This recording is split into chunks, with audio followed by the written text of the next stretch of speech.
आदरणीय सभापति महोदय, मैं आपका धन्यवाद देता हूं कि इस ऐतिहासिक चर्चा जो 150वीं वर्ष में हो रही है उसमें मुझे बोलने का मौका मिल रहा है। वंदे मातरम के आज हम 150वें वर्ष के बाद दोबारा हम लोग इस सदन में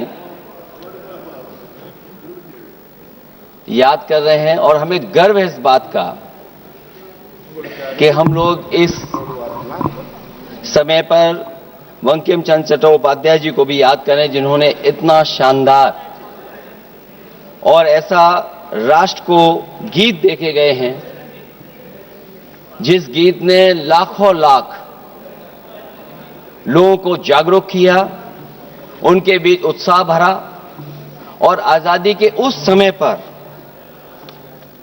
जिस समय अंग्रेजों के खिलाफ लड़ाई लड़ी जा रही थी, वंदे मातरम हमें ऊर्जा देता था, हमें ताकत देता था, हमें एकजुट कर करके अंग्रेजों के खिलाफ लड़ने का एक माध्यम बनाता था। वो वंदे मातरम के गाने पर आज जब 150 वर्ष हो रहे हैं, मुझे बोलने का मौका मिला, इसके लिए मैं आपका बहुत बहुत आभार और धन्यवाद देता हूं। ये वंदे मातरम जिस तरह के हमारे पूर्व में कांग्रेस पार्टी के नेता गौरव गोगोई ने जो बात रखी, उस भावना से जोड़ता हुआ और वंदे मातरम की भावना से जुड़ता हुआ जिस समय कलकत्ता के कांग्रेस के अधिवेशन में रविन्द्रनाथ टैगोर जी ने गाना गाया, गीत गाया, उसके बाद लोकप्रियता इसकी आम लोगों के बीच पहुंच गई। और जब कभी भी लोगों को अंग्रेजों के खिलाफ लड़ना होता था तो यही वंदे मातरम का नारा देकर के लोगों को जोड़ने का काम करते थे। हमारा कोई भी आंदोलन रहा हो, स्वदेशी आंदोलन रहा हो, उसमें भी हम लोग इसी नारे के साथ चले। वंदे मातरम को लेकर के हम लोग इतना देश को एकजुट कर दिए कि अंग्रेज घबराने लगे। और जब अंग्रेज घबराने लगे तो जहां कहीं भी वो देखते थे कि ये नारा लग रहा है, वहां पर देशद्रोही का कानून लगाकर लोगों को जेल भेज देते। ये भी इतिहास है कि जिस समय बंगाल में बच्चों ने गाना गाया, इस गीत को अपने क्लासरूम में गाया, उस समय भी अंग्रेजों ने उनके खिलाफ मुकदमा लगाकर उन्हें जेल भेजने का काम किया। ये वंदे मातरम अंग्रेजों ने बैन भी कर दिया। 1905 से लेकर के 1908 तक बैन कर दिया गया और बैन के बाद भी लोग माने नहीं, हमारे क्रांतिकारी लोग माने नहीं और वंदे मातरम को हमेशा उन्होंने अपने दिल और दिमाग में रखा और जनता के बीच में इस आंदोलन को आगे बढ़ाते रहे। सभापति महोदय, जो हमारे सत्ता पक्ष के लोग हैं वो हर चीज को ओन करना चाहते हैं।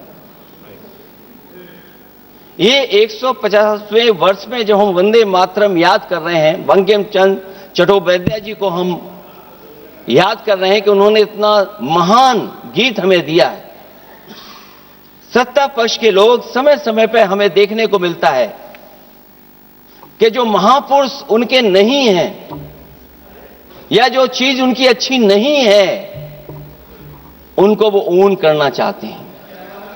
150वें वर्ष वंदे मातरम, मैं अभी वो बात कहूंगा और मैं बात कहूंगा और हमारे मंत्री जी उसका जवाब देना।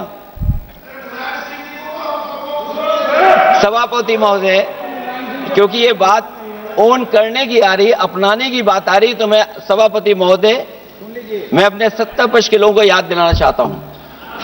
सत्ता पक्ष के लोगों की जो पार्टी आज है, भारतीय जनता पार्टी, जिस समय गठन हो रहा था, हमारे मुंबई और महाराष्ट्र के लोग जानते होंगे कि जिस समय गठन की चर्चा थी, उस समय आपके जो अध्यक्ष चुने गए थे, उनको जो भाषण देना है उस पर भी बहस चल रही थी। और बहस इस बात की थी कि भारतीय जनता पार्टी सेकुलर रास्ते पे जाएगी, सोशलिस्ट रास्ते पे जाएगी कि नहीं जाएगी। तमाम विरोध के बाद भी उस समय के उनके राष्ट्रीय अध्यक्ष जो चुने गए थे, उन्होंने वही रास्ता अपनाया अपने भाषण में। समाजवादी आंदोलन, समाजवादी विचारधारा और सेकुलर रास्ता अपनाया। और वही नहीं, जो उनका मंच था उसमें जयप्रकाश जी की तस्वीर लगा करके भी उन्होंने लोगों को यह भ्रम फैलाने की कोशिश की कि जेपी के रास्ते पर भारतीय जनता पार्टी चलेगी। बताएं माननीय मंत्री जी, आप कितने सेकुलर हैं आज, कितने सोशलिस्ट हैं आज? अभी गौरव गोगोई जी ने ठीक कहा, इंडिगो का हवाई जहाज उड़ नहीं रहे हैं, उड़ नहीं रहे कि उड़ाए नहीं जा रहे हैं? उड़ाए नहीं जा रहे। और क्या बात कही गई थी? हवाई कि गरीब भी उसमें चल सकेगा। इसलिए सभापति महोदय, मैं बात दूसरी तरफ नहीं ले जाना चाहता हूं। वंदे मातरम सिर्फ गाने के लिए नहीं है, निभाने के लिए भी होना चाहिए। सभापति महोदय, आज हम आकलन करें, पीछे मुड़ करके देखें कि हम इस वंदे मातरम को कितना निभा रहे हैं। जिस वंदे मातरम ने आजादी के आंदोलन में सबको जोड़ा, आज के दरारवादी लोग उसी से देश को तोड़ना चाहते हैं। ऐसे लोगों ने, सभापति महोदय, ऐसे लोगों ने पहले भी देश के साथ दगा किया और आज भी कर रहे हैं। ये चर्चा तो जोड़ने का काम करेगी ना अखिलेश जी, क्योंकि आज वंदे मातरम की चर्चा, वही मैं कह रहा हूं, वंदे मातरम में जोड़ने का ही काम करेगी। वंदे मातरम कोई दिखावा नहीं है, ना ही राजनीति का विषय है। क्योंकि सभापति महोदय, हम जब ये चीज इनके विचारों से, इनके भाषणों से जब बाहर सुनते हैं तो ऐसा लगता है कि वंदे मातरम इन्हीं का बनवाया हुआ गाना है। जिन्होंने, सभापति महोदय, जिन्होंने आजादी के आंदोलन में भाग ही नहीं लिया है, वो वंदे मातरम का महत्व क्या जानेंगे? सच तो यह है कि सरफरोश लोग वंदे मातरम दिल से बोलते थे। उन आजादी के दीवानों के खिलाफ कुछ लोग अंग्रेजों के लिए जासूसी और मुखबिरी का भी काम करते थे। दरअसल ये राष्ट्रवादी नहीं बल्कि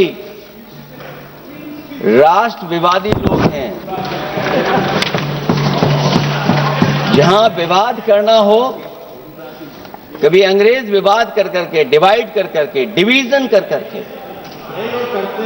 राज किया करते थे। सभापति महोदय, आज भी वही रास्ता कुछ लोग अपना रहे हैं। वो डिवीजन का रास्ता अपना रहे हैं, डिवाइड का रास्ता अपना रहे हैं, दरारवादी रास्ता अपना रहे हैं। इनका इतिहास खंगाला जाए कि इन्होंने आजादी के पहले और आजादी के बाद वंदे मातरम क्यों नहीं गाया। ये सभापति महोदय, आज जब हम वंदे मातरम पे इतनी चर्चा कर रहे हैं, जिस भाव से हम लोग यहां बैठे हैं, कम से कम ये भी खंगाला जाए इतिहास में कि वंदे मातरम कुछ लोगों ने कब गाया। सभापति महोदय, इनको देख लीजिए और फिर बैठ जाओ। सभापति महोदय, राजभर जी आप बैठिए, आपके नेता सभापति महोदय, वंदे मातरम का भाव ये भी था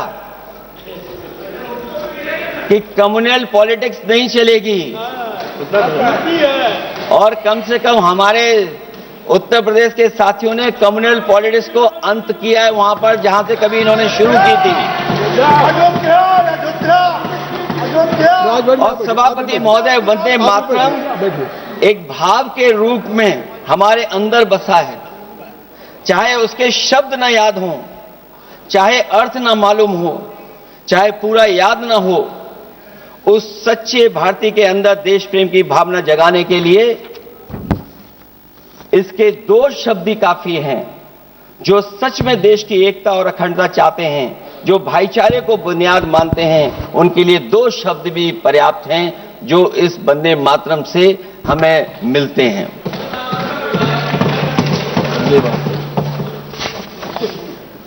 दूसरा किस्सा सुना दूं अध्यक्ष महोदय?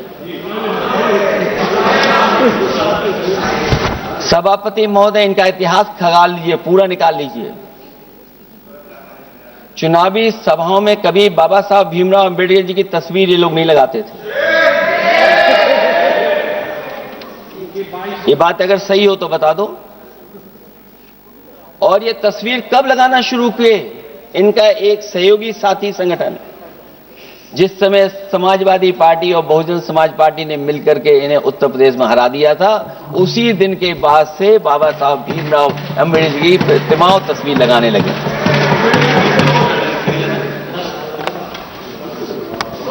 इसलिए सभापति महोदय, ये वंदे मातरम केवल गीत नहीं है। गीत के साथ साथ आज हमें ऊर्जा भी देता है। उस समय क्रांतिकारियों को ऊर्जा मिलती थी, एकजुटता का नारा था, हम साथ लेकर के चल रहे थे सबको, और देश के सभी लोगों ने जाति धर्म को भुला करके एक साथ मिलकर के वंदे मातरम के सहारे अंग्रेजों को भगाने का लगातार कोशिश की। और अंततः परिणाम यह हुआ कि जब देश जागा, वंदे मातरम के साथ साथ जय हिंद का नारा, इंकलाब जिंदाबाद का नारा लगा करके अंग्रेजों को इस देश से भगाने का काम किया। आज सभापति महोदय, जब हम चर्चा कर रहे हैं, हम कैसा देश बनाना चाहते थे और किस दिशा में हम लोग देश को ले जा रहे हैं। सभापति महोदय, मुझे अच्छा लगा कि प्रधानमंत्री जी ने वो बात याद दिलाई कि अंग्रेजों के जमाने में अगर बच्चे भी वंदे मातरम गा देते थे तो उन्हें देशद्रोही के कानून से जेल भेज दिया जाता था। आज जब हम आजाद हो गए हैं तो आज देखिए उत्तर प्रदेश में क्या हो रहा है कि जो प्राइमरी स्कूल है वो बंद किए जा रहे हैं। 26,000 से ज्यादा स्कूल बंद हो गए। और जब बच्चों को पढ़ाने के लिए हम लोगों ने जिम्मेदारी उठाई, पीढ़ी के समाज के लोगों ने जागरूक होकर के पढ़ाने की कोशिश की, तो कभी अंग्रेजों ने मुकदमा लगाया था बच्चों पर देशद्रोह का। आजादी के बाद भारतीय जनता पार्टी की सरकार ने वहां पर मुकदमे उन पर लगाए जो पढ़ने गए और जो पढ़ाने गए।